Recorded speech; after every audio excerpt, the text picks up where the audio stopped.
Oh, talk about that whole team thing, that whole, playing that rugby sport. Do you think that's ever going to catch on here?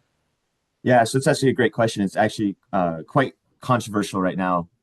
Mark Cuban came out the other day. They were interviewing him for something to do with business, and someone asked him, "Do you think rugby is going to shoot off in the U.S., especially in the business wise? Because we've had a lot of professional clubs in the Major League Rugby. They have gone bankrupt or they're not being very successful. So we've gone from I think 9 or 8 teams to 6 teams this season. So we're losing a lot of people, a lot of success. However, I think it's one big thing with rugby. So unless you've played it, if you've ever played it or you've ever been around it, you don't like it's hard to understand what the culture of it is. So to help everyone kind of understand what I'm talking about. So I started playing rugby when I was around 11 years old, and I've been playing ever since. Currently, still play here in Indianapolis. I When I joined rugby, it was just kind of the sport you played at school over in England. Like they said, it was very similar to American football. I was like, okay. So I just went out and played it, started having a ball with it. From that age, all the way down to around 3, when you can start playing, like kind of flag rugby. After every match, you have a team social afterwards with the other team. So it's really important that like you are battling on the pitch, like you are getting injuries, you're going to have to go get surgery, like you're going to play against these guys in a rough and very brutal game. But at every single level of rugby, you have a team social at the end. What does that look like? We're intermingling with the other team. We have food, we eat, especially in university. It's like, hey, like what class are you doing? Oh, dude, I took that class last semester. It sucked, right? So you realize that it's really, really important that even though if you like battle, whether that be in the sport or what I've like experienced in business, right? You're battling, you're negotiating, but after that meeting or after that match, right? We're humans at the end of the day. So you go and have lunch, right? You go get a pint with a buddy, right? It's just how it really works. And you can see that throughout, like I said, all levels of rugby. So international, there's a very cool clip of the South African team, I believe, playing the All Blacks, which is the team from New Zealand. And one of the Springboks, so South African players, just had a baby and brought the baby on the pitch, right? And was talking to the New Zealand guy and gave the New Zealand guy his baby, right, to hold. Like, I don't, in a lot of other sports, you don't really get that. And especially with my upbringing, I was global, I moved everywhere. I didn't necessarily speak the language of the country I lived in. However, there was a rugby club, right? So we all have the same kind of terms for certain things in rugby. And I just had to learn what was right, how to say right, and how to say left. And then you just kind of join that community and they understand that the respect is just a huge thing. So yeah, now answering your question, is rugby going to shoot off in the US? It's definitely in a huge place and there's a lot of opportunity there. However, will it ever become bigger than American football or basketball or baseball? I don't think so, personally. I think there's a lot of guys who played like high school football, high school basketball, high school baseball, stopped at high school and went off to college, and they have that nostalgia. They play through the TV, right? They see people playing basketball and they're like, oh, I remember when I did this, right? Unless you played rugby at a young age or at some point in your life, you don't have that nostalgia, that connection to the sport. So unless we get it shooting off, yeah, it's awesome. But it's also very cool to be a niche sport, because when you meet somebody, they're like, rugby, wow, like what's that, like American football without pads, you know? So it's cool. You're adapting to the new environment, human performance. What's happening with Lucas? And talk about that first set of decisions you had to make. Yeah, of course. I when I I moved from basically Lansing down to Indianapolis in September for a job right out of college. And one thing that I really wanted to focus Neovia. on, Is yeah, Neovia? Yeah, let's plug Neovia, Neovia. Uh, Neovia Logistics. So it was it was a big deal. I moved down here and I thought, I'm only moving states. I've done it before. However, the big change was that I was not going to be in school at Neovia. I believe I'm one of their first ever straight out of college hires. So I had a lot of pressure of like seeing how successful I was going to be and seeing what are they going to do it in the future with other recent grads, which is how do really, you really feel cool. about that? Does that make you nervous? No, no, it's exciting.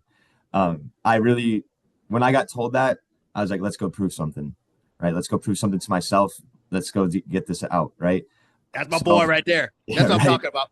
right. So yeah, it doesn't make me nervous at all. But keeping that in mind, right? we're going from a college setting, college atmosphere where everyone is, I say this with obviously there's caveats, everyone's the same, right? Everyone is a student. We're most likely in debt, right? We have comparisons. You have a GPA, you have classes, and we're all taking the same things. You leave university, and one thing that I found was that I was lost because I was not able to compare myself to anybody, right? And I didn't realize I compared myself very often to people, but this person, she's going to go to Chicago to get a job. All right, awesome. All right, I can't compare salaries because we don't know each other's salaries, right? This guy's going to go work as an electrician. Okay, I can't compare to him because I'm doing my own thing, right? And I didn't realize I was such a big thing that I had in my head, and that adaptation of realizing, oh, like I'm by myself, like no one else is going to push me. This is me, right? I'm pushing this drive. Obviously you have support people like the great Tom, right? But you realize that you're by yourself. Like this is you got to drive for your goals. So that was one big thing moving to Indianapolis was I didn't have some other students telling me what their GPA was. And I was like, I want to do better, right? I want to be at that level. So it's really interesting doing that by yourself. I think was one or two things that gave you that confidence to make that move or that you knew in your mind you had to be resilient enough. So was there something specific that you thought about? Yeah, 100%. I think obviously I had a somewhat successful academic start to my career. I'd say. Yeah, I'd say. And I really, really realized that like this is my shot. Like I'm getting this one shot. Let's go take it. And I'm just gonna be so again, as Tom's mentioned, my background is psychology. So and I'm a human resources business partner at Neovia Logistics. So taking what I've learned from school is going to apply a little bit to the human resources, but yes, I was like, okay, we're going with I call it a baby mind, right? Babies learn like that, left, right, left, right. It's a sponge, right? Take everything into consideration. So I knew that if I go into with that mentality, and I know that mentality that I'm going to make mistakes, like what do I have to lose? Really? Let's go. Let's just go for it. And supported by like my boss is absolutely amazing. Her name is Danny Green. She's super duper supportive. She told me I can't make any big mistake as big as that she can, right? So she's going to support me in rooms behind closed doors, and that's how our team is built upon that foundation. So That is that's what so really great. gave me that. But how would you like people to connect with you? Yeah, so if anyone would like to get out and reach out to me and talk about either Neovia Logistics, the human kind of performance area, please contact me at my personal email, lgring3@gmail.com. If you'd like to talk about Neovia Logistics itself and potentially partner in business, it's lucas.ring@Neovia. So that is Neovia logistics.com. That is my work email. You're more than welcome to reach out and we'll get you in contact with them. And so give us some more input on all of that because it's like that whole matriculation, as I was saying, is solid. And then I'd like you to talk about Neovia, the company itself, and then the job. So that's a big question, but you got the whole segment to talk about this. Please go right ahead. Yeah, so I'm gonna write down these notes as I know because I'll forget kind of what this stuff is. But so academics and going into the workforce. Obviously, it's really important to focus on your academics. It's really especially in the fields of science, right? And that if that's going to be completely translated over to what you're going to be doing in the workforce, that's really, really important.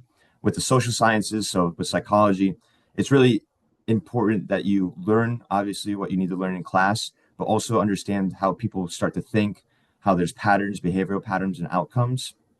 Because, for example, when I came over to Neovia as a human resources business partner, obviously I didn't have a lot of knowledge on human resources. However, I did have a knowledge on how people kind of behave, how we can react. For example, if me and Tom are having a discussion and I come out of that discussion, I'm like, dude, Tom's not the guy. I don't like him, right? Think about, okay, why is there an obstacle? Why is there a barrier to the connection between Tom and I?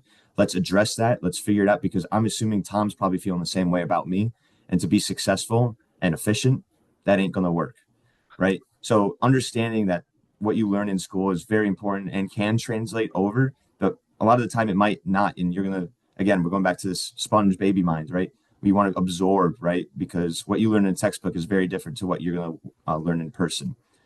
One of the big things that I've learned so far is my boss says it, I'm going to steal it from her, but you want to be a thermostat, not a thermometer, right? What does that mean? So someone comes into my office really upset about something, upset about another associate. So they're going to be at like 90 degrees, right, on their thermometer. But I'm the thermostat. I want to be at 72 degrees.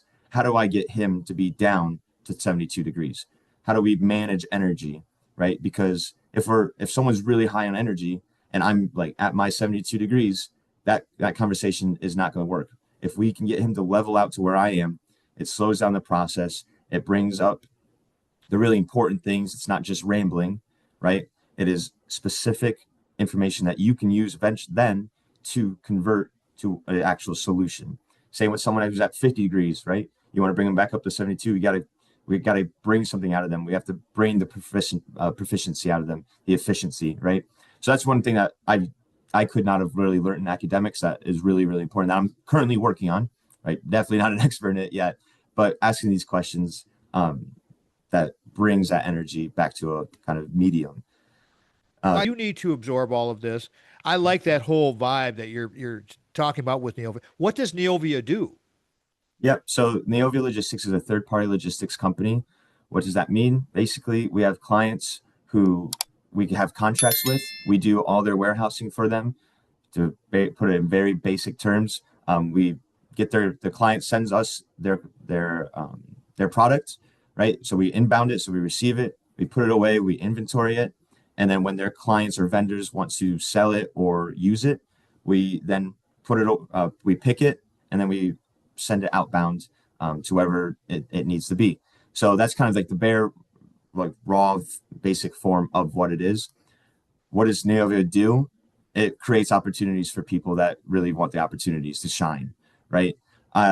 For me, my kind of going into Neovia, I got it through connections. It's something that we mentioned before. I was posting a lot on LinkedIn just out of college, didn't have a job coming out. I worked really hard for 3 months after college, posted on LinkedIn, working in research labs, doing this, doing that, like all sorts of stuff, right? So you did And not know anything about, okay, make sure everybody clear here. You did yeah, not know anything about Neovia in this process. no, nothing about Neovia before this. Okay. Um, and I had no knowledge about logistics at all before this. And a And little bit of lack of knowledge with the human resource things, but that's okay. I mean, you're just going to roll into it. yeah, exactly, Yeah. exactly. So basically you are greener than grass. I mean, you are so green, you are like yellow. Thanks.